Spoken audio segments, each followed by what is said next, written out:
datang seorang jamaah menemui saya.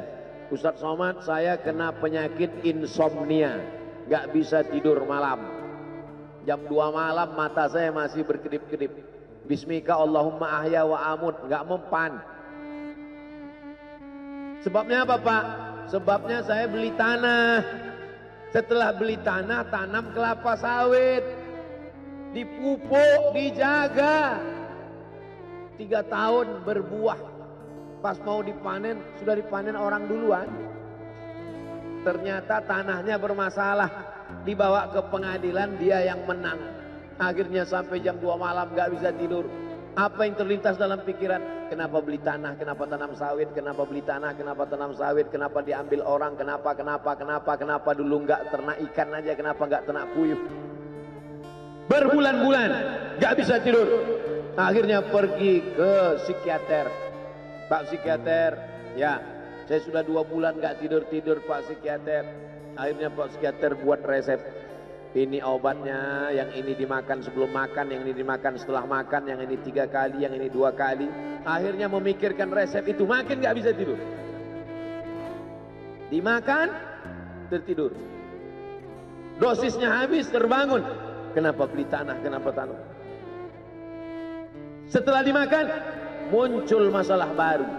Terlalu banyak makan obat, terjadi kekacauan tubuh. Akhirnya kena buah pinggang, muncul masalah baru. Sampai akhirnya saya ketemu MP3 Ustadz. Saya dengarkan sebelum tidur malam. Begitu saya dengar, saya tertidur.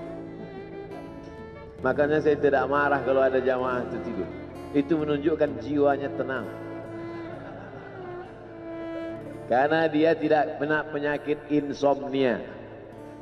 Orang Amerika, orang Eropa, mobilnya mewah, apartemennya cantik, rumahnya megah, duitnya banyak, dolarnya bejibun, gak bisa tidur karena masalah hidup dunia. Kita naik angkot kelewatan gang. Itu menunjukkan apa? Di mana letak ketenangan itu? Huwallazi anzala sakinata fi qulubil mu'minin. Dia yang menurunkan ketenangan ke dalam hati orang yang beriman. Oleh sebab itu maka iman ini mesti disiram dengan ilmu. Majelis ilmu adalah majelis zikir. Majelis ilmu adalah majelis turunnya rahmat dan barakah. Majtama'a qaumun fi baitin min buyutillah. Sekelompok orang berkumpul di rumah Allah. Yatsluna kitab Allah, membaca ayat-ayat Allah. Wa yatadarasunahu fima bainahum, mengkaji isinya. Nazalat alaihimus sakinah, turun ketenangan. Wasyat bihimur rahmah, turun rahmat kasih sayang Allah. Haffat bihimul malaikah, dikelilingi oleh para malaikat.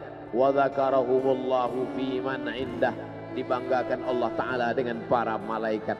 Tadi malam ketemu dengan murid dari Syekh Muhammad Yasin bin Isa Al-Fadani di Zawiyah Raudhah. Ketemu, cium tangan, barokah, zikir, sholawat, tenang jiwa. Lalu kemudian subuh ini ketemu dengan Abah Raud, ketemu dengan para penghafal Quran, ketemu dengan santri-santri, tenang jiwa. Tidak ada yang menenangkan jiwa ini selain daripada majlis zikir, majlis ilmu. Betapa meruginya ayam-ayam mati di lumbung padi. Benih tidak disiram, mati. Benih yang disiram dengan majlis ilmu tumbuh, tapi tidak berbuah. Maka mesti disiram pakai pupuk buah. Datang konsultasi. Ini kenapa tidak berbuah? Kenapa ini tidak berbuah? Karena ternyata dia mesti diamalkan. Sudah dapat ijazahnya, sudah talaqi, sudah halaqah, kenapa enggak berbuah?